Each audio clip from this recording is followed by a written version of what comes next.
Jamaah, oh jamaah, alhamdulillah. Mana tepuk tangan dulu? Masya Allah. Dan buat jamaah Islam itu yang ada di rumah luar biasa. Kita tuh cepet banget jalannya. Kenapa? Saya senang sekali. Kenapa itu? Karena ini adalah tempat yang sangat mulia. Nah, Masya karena Allah. ini nanti akan dibangkitkan di surga. Gunung-gunung ini. Masya Allah. Ini. Dan ini luar biasa ya jamaah ya. Kalau kemarin kita masih ada di pelataran Masjid Nabawi, sekarang kita sudah berada di Jabal Uhud. Jabal Uhud. Kisah 70 sahabat yang wafat, bahkan paman Nabi Sayyidina Hamzah juga ada di sini. Benar. Yang luar biasanya bahwa kita dapat pembelajaran kalau ada itinerary jangan keluar. Jangan keluar dari itinerary. Jangan keluar dari perintah karena atasan. ketinggalan sama busnya ya kan. Karena bahaya itu nanti. Siapa yang tidak mematuhi perintah atasan, sebenarnya dia membahayakan dirinya sendiri. Nah, jangan bukan cuma membahayakan diri sendiri, tapi membahayakan yang lain akhirnya. Nah, di sini tempat pemanah. Pemanah itu Allah. meninggalkan tempatnya sehingga diseranglah semua tentara Muslim. Allah. Kalau berbicara cinta, cinta itu ada 6 tingkat. Ih, Masya Allah banyak juga ya. Ya, yang pertama adalah cinta biasa. Cinta biasa. Cinta biasa, cinta kepada benda, cinta kepada binatang, cinta. Kemudian ada cinta simpati. Cinta simpati. Cinta simpati maksudnya itu adalah cinta yang kayak cinta idol, Korea. Iya, fans. Ya, aku suka banget, tapi belum tentu orang Korea itu suka sama dia. Oh iya benar. Bertepuk sebelah tangan pastinya. Ya. Oke, yang ketiga. Dia, aku mau kawin sama dia. Kan nggak mungkin. Nah, ada lagi cinta yang di atasnya simpati. Apa itu? Empati. Oh, empati. Merasa peduli. Kayak kita cinta sama orang Palestina. Oh, Masya Allah. Kemudian lagi ada cinta yang rindu. Rindu, ada rindunya di dalam cinta itu. Inilah cinta yang akan bersama dengan kita. Contoh? Suami dan istri. Oh, Masya Allah. Maka hadirkan kerinduan. Kemudian yang kelima. Cinta menikmati. Oh, menyenangkan menikmati dari cinta itu. Contoh? Contoh ada cinta kepada Rasulullah. Masya Allah. Ya, jadi bagaimana kita bermesraan dengan Rasulullah. Oke, dan yang keenam. Serah Pak Suaranya mau minum dulu? Yang paling tertinggi adalah cinta untuk menyembah. Jadi karena pernikahan itu bukan hanya sekadar menikah, tapi bagaimana pernikahan itu jadi ibadah, jadi lahan pahala, jadi bentuk ketaatan kita kepada Allah Subhanahu Wa Taala. Jadi kalau menikah tanpa melanggar syariat, jangan harap. Nah, ini juga jangan pernah menantang. Jadi tidak diperbolehkan orang mencintai yang bukan sesuai tuntunan agama. Masya Allah. Jadi harus mengikuti aturan agama supaya kita mendapatkan keberkahan dalam rumah tangga. Sudah ada jodohnya kan? Alhamdulillah sudah. Wih, Masya Allah. Kapan jadi rencananya kita diundang nggak? Kita diundang nggak? Kita diundang nggak? Nggak boleh begitu. Kan saya yang tausiah nanti. Oh iya. Boleh saya nge-host. Iya, saya bantuin deh. Oke, jadi Masya Allah. Kalau berbicara tentang seperti ini, maka apa yang harus kita lakukan? Apa Ustadz? Maka salah satunya adalah salah satunya istikharah. Supaya mau mendapatkan petunjuk, supaya yang kita raih itu sesuai petunjuk dari Allah Subhanahu Wa Taala. Betul. Untuk mendapatkan apa? Kepemantapan hati. Nah, jangan istikharah sesuatu yang melanggar.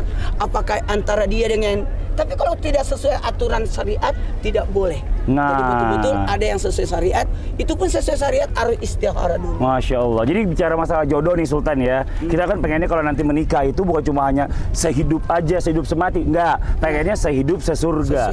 Jadi Masya Allah. Kayak Mas Padli bersama istri tercinta. Oh iya, lagi jalan-jalan istri saya kayaknya lagi makasih makan burung. Kasih makan burung. Oke, kalau gitu kita kasih kesempatan yang mau nanya, angkat tangannya boleh. Yo, silakan. Kita cari wanita, ladies first. Tadi kalau udah laki-laki boleh maju. Boleh maju ke depan. Nah. Assalamualaikum warahmatullahi wabarakatuh. Waalaikumsalam warahmatullahi wabarakatuh. Perkenalkan, nama saya Delana Lurita. Oke, silakan Teh. Ustadz, saya kan udah menikah ya. Oh udah, harap jangan diganggu. Oke, terus. Tapi bukankah pasangan itu jodoh kita? Tapi kenapa aku tuh selalu berantem? Bagus. Orang berantem bagus gimana sih? Tahu nggak? Belum selesai nih, tunggu selesaiin dulu. Terus kita tuh selalu kesel. Bagus. Kok bagus lagi? Ntar dulu, belum selesai. Berantem kesel. Iya, terus ya bikin jengkel. Bagus sekali. Terus ya, selalu bikin ego tuh masing-masing tuh. Aduh. Jangan so sweet, ini nangis. Orang mau nangis di so sweet. Terus teh gimana teh? Udah sabar ya teh, emang begitu orangnya. Ya pokoknya Pak Ustadz gimana tuh cara mengatasinya atau solusinya biar kita tuh selalu romantis gitu kalau rumah tangga itu. Coba. Iya. Sakinah mawaddah warahmah. 2, 3. Sakinah mawaddah warahmah. Dengerin. Boleh teh pinjam mic-nya, maka maaf punten. Iya. Teteh boleh balik lagi, tepuk tangan dong buat Lela. Ayo sebutkan tadi permasalahannya. 1. Suka berantem. Berantem bagus. Kok bagus sih? Kenapa? Tanda kepedulian. Suami yang suka marah kepada istri itu sebenarnya merasa peduli. Justru suami ad-dayus tidak peduli dengan istrinya. Justru itu yang dilaknat oleh Allah. Malah bahaya. Malah bahaya. Malah tidak akan dipandang oleh Allah dari kemudian. Laki-laki yang tidak ada kepedulian, begitu juga istri, terserah. Jadi ada marah-marahnya itu. Marahnya suami terhadap istri adalah bentuk tanggung jawab. Sementara marahnya istri kepada suami adalah bentuk kasih sayang. Ketidakcocokan itu karena untuk saling mengenal. Berantem itu untuk saling memahami. Sehingga ada maaf. Kenapa ada maaf? Maaf itu, maafkan aku ya. Iya. Nah, kalau tidak ada. Ingat ya, perahu itu tidak akan jalan kalau tidak ada ombak, tidak ada angin. Betul. Nah, tinggal bagaimana kita mengatasi, mengendalikan, untuk memahami sifat masing-masing. Dengan adanya ketidakcocokan itu, berantem, emosi, ego, kita bisa mengenal pasangan. Ingat ya, kalau ambar makanan, enak nggak? Nggak enak. Nggak, harus ada pedes-pedesnya. Ada garam-garamnya ya. Biasa makan lagi. Oh iya, benar. Jadi kita sikapi dengan penuh keindahan. Nah, makanya sakinah itu membuat tenang. Bagaimana membuat tenang? Berarti yang gelisah, yang suka itu ditenangkan. Ditenangkan. Mawaddah yakni saling menerima. Terima pasanganmu. Oh, berarti suamiku itu suka marah-marah. Maka akulah yang unna libasul lakum wa antum libasul lahunna. Akulah yang akan menenangkan. Padli ini kan orangnya begini. Pecicilan. Pecicilan. Tapi bapak udah cicilan. Maaf. Saya udah agak diam habis operasi kemarin, gak terlalu pecicilan. Istrinya lah yang menenangkan. Iya. Ya, istrinya ya kalau tidak ada istrinya emosinya menunjuk. Batu aja di lawang bertengkar. Kau batunya. Gitu. Jadi mohon izin kepada semuanya, sikapi perbedaan itu menjadi rahmat. Oh, Masya Allah. Sikapi bagaimana saling menutupi. Karena mohon maaf tidak ada manusia yang sempurna. Betul. Karena kita menikahi pasangan yang bukan malaikat. Masya Allah. Jadi saya rasa bapak mana istrinya, pasti ada kekurangannya. Maka ibu lah yang menutupi. Begitu pula sebaliknya. Jadi seperti itu, rumah tangga sekelas Nabi Adam dan Hawa aja bertengkar sehingga lahir Nabi Sits. Rumah tangga Rasulullah pun ada riuk-riuknya. Tapi bagaimana mengatasinya? Jadi orang yang hebat itu bukan hebat karena apa? Hebat menanggung untuk menahan emosinya. Maka laki-laki yang baik adalah laki-laki yang baik kepada pasangannya. Begitu pula sebaliknya. Tapi makanya kan bicara masalah tentang suami istri. Suami istri ini kan harusnya kan saling menutupi, saling menyayangi, saling melindungi. Ada nggak di sini? Ada. Mana coba tunjuk suaminya? Mana suaminya? Yang mana suaminya? Lagi ngasih makan burung juga? Oh, bukan.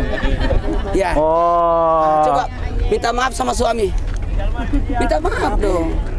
Maafin ya. Cium tangan sama suami, gengsi. Cie.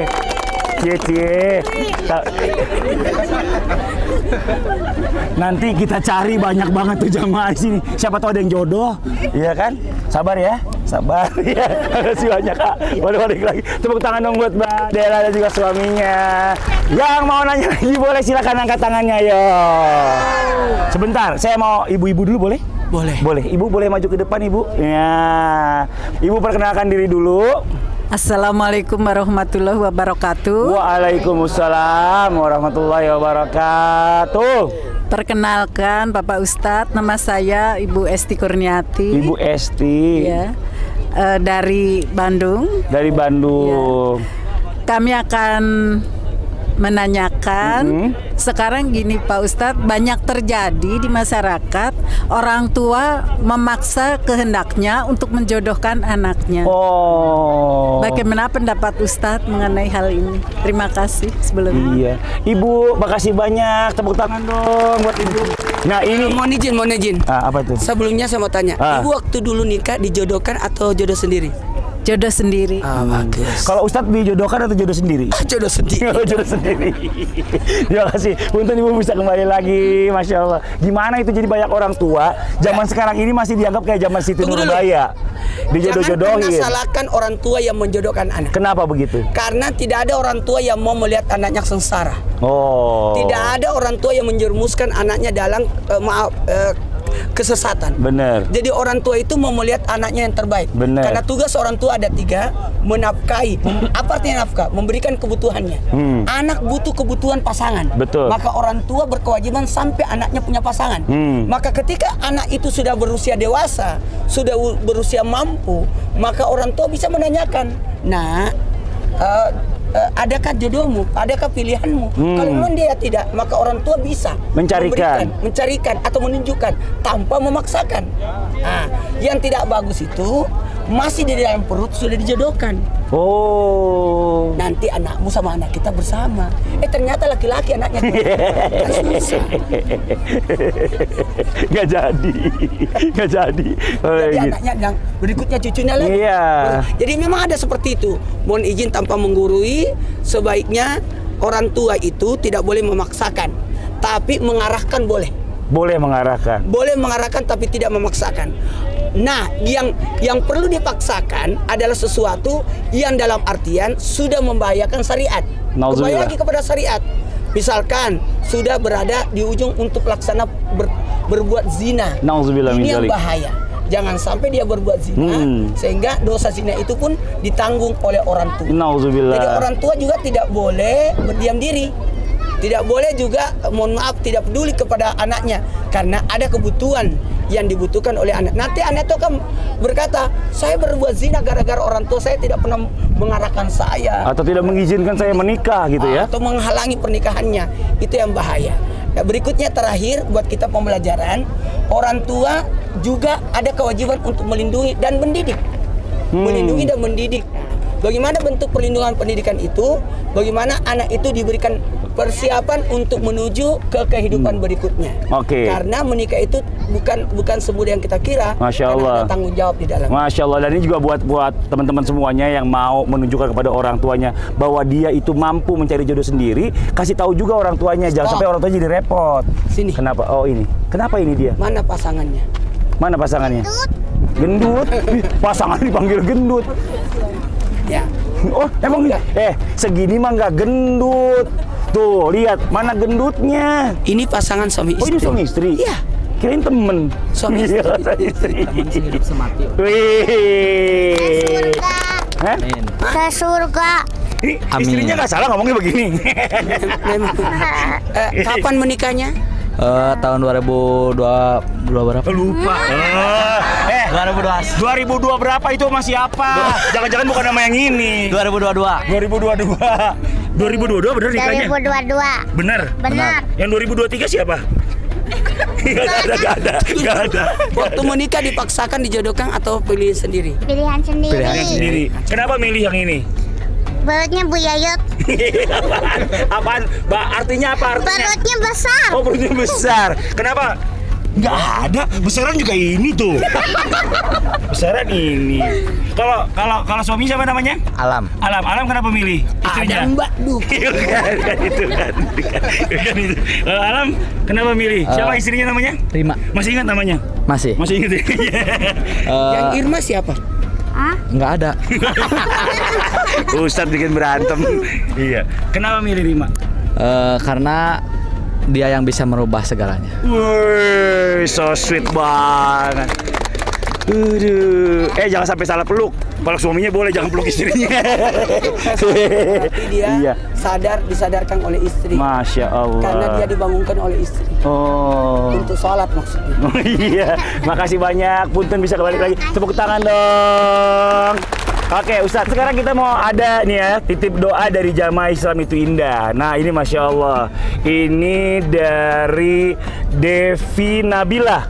Wih, Devi Nabila. Assalamualaikum Ustadz. Waalaikumsalam warahmatullahi wabarakatuh. Jadi saya sama pacar saya udah pacaran 8 tahun. Tapi sampai sekarang belum menikah. Doain ya Ustadz, kalau dia emang jodoh saya, secepatnya dihalalin. Dan kalau dia bukan jodoh saya, tolong ditunjukkan yang terbaik. Terima kasih. Wah, ini kasihan juga nih Devi Nabila. Udah 8 tahun, masa pacaran nggak nikah-nikahin? Kayak cicilan mobil. Iya, cicilan mobil. Lama dong ya. Jadi gimana nih Ustadz, yang terbaik kalau misalnya memang itu jodohnya, dikasih jodohnya, oke nikah. Kalau memang nggak diulur-ulur terus, mendingan cari yang lain kali gitu ya. Jangan begitu. Ini udah 8 tahun nggak nikah-nikahin? Lakukanlah salah sunat istihara. Oh gitu. Kalau memang dia jodohnya akan dimudahkan, kalau memang bukan jodohnya akan dijauhkan. Oh. Lihatkan yang jelas yang terbaik untuknya. Tapi ingat, ketika kita salat sunat istihara harus berturut-turut dengan waktu yang sama. Berturut-turut di waktu yang sama. Misalkan dia salat sunat istiharanya sebelum tidur. Besok sebelum tidur. Oh gitu. Berturut-turut. Jangan ganti waktu yang lain. Ganti waktu. Karena kenapa? Sebelum tidur, karena dia berharap terjawab dalam mimpinya. Dalam mimpinya, betul. Ada juga salat sunat istihara setelah bangun tidur di waktu sepertiga malam, supaya besoknya ada perasaan bahagia, ada perasaan menyenangkan, dan Allah perlihatkan yang jelas. Kalau memang bukan, Allah perlihatkan buruknya. Oh, nauzubillah. Mohon maaf. Itu pun kalau kita sudah menikah, doa yang terbaik pertama kali kita bersentuh dengan pasangan, itu pun doa, ya Allah, berikanlah aku kebaikan. Sambil pegang pasangannya dong. Sambil pegang pasangannya. Pasangan saya lagi ngasih makan burung. Ya Allah, berikanlah aku kebaikan yang ada dari pasanganku. Ya Allah, jauhkanlah aku keburukan dari pasangan. Jadi sentuhan pertama itu yang kita baca. Jadi ada baiknya, sebaiknya tetap berdoa. Tapi doa itu pakai cara. Pintar juga ini jamaah. Iya. Lihat temponya begini tadi. Sebentar ya. Saya cari dulu ya. Di mana tadi naruhnya? Oh, di sini udah ketemu. Nih. Oh, namanya itu Devi Nabila. Devi Nabila bagus juga. Tahu kita lagi ada di tempat-tempat mustajab. Masya Allah. Karena ingat ya, kita ini orang yang dikabulkan doanya. Amin. Karena salah satu yang dikabulkan doanya adalah doa orang musafir. Dan kita termasuk orang musafir. Masya Allah. Dimanapun kita berada dititipin doa, maka doakan. Ya Allah. Langgengkan. Pertemukan. Jodohnya. Segerakan. Dan jauhkan. Kalau memang itu. Bukan jodohnya. Oh, Masya Allah. Buat Mbak Devi Nabila ya. Ini yang doain rame-rame nih, orang-orang yang lagi musafir ya, adanya di Jabal Uhud, tempat yang baik. Perjalanannya bukan perjalanan biasa, tapi perjalanan ibadah. Mudah-mudahan nanti dikasih jawaban sama Allah Subhanahu wa taala ya buat Mbak Devi ya. Yang terbaik buat Mbak Devi. Oke, sekarang saya mau nanya sama satu orang jamaah yang ada di sini juga, atau kita mau kasih kesempatan lagi satu lagi boleh? Sebaiknya satu jamaah lagi. Yang mana Ustadz yang mau? Aku sih yang itu. Oh, sebentar. Kenapa Bapak milih yang itu? Dari tadi dia begini-begini, orang udah turun, dia masih naik. Oh gitu. Boleh. Mbak, boleh maju. Oh, jamaah. Pilihan Ustadz Maulana. Silakan boleh maju, Mbak. Iya. Dengan siapa? Namanya Chenli. Di mana? Namanya siapa namanya? Chenli. Siapa namanya? Chenli. Udah hafal? Chenli, oke. Pertanyaannya Chenli, pengen tanya nih Pak Ustadz, amalan apa aja sih yang harus dilakukan biar kita tuh dapat jodoh yang paling tepat, pilihan Allah di waktu yang paling tepat? Oh gitu. Kalau Chenli, saya mau tanya dulu sebelumnya. Itu kalau mau nyari jodoh yang duda apa yang single? Masih single kan? Masih single ya? Iya, masih single. Mau nyari yang duda apa yang single? Single atau? Single lah. Oh iya. Masa yang ada ekornya 4 lagi? Itu siapa itu? Itu saya. Jangan. Iya. Kalau kata Nabi, usahakan yang perawan, usahakan yang pejaka. Oh gitu. Jangan ada ekornya. Tapi kalau tidak ada, enggak apa-apa juga sih. Nanti kita cari tahu lebih lanjut ya. Sabar dulu Ustadz, ya Allah. Kenapa sih? Nanti kita promoin deh pokoknya. Kok aku geter ya? Oke, yang di rumah jangan kemana dulu, kita lanjut lagi setelah satu ini, tetap di Islam itu indah. Jamaah, oh jamaah, alhamdulillah.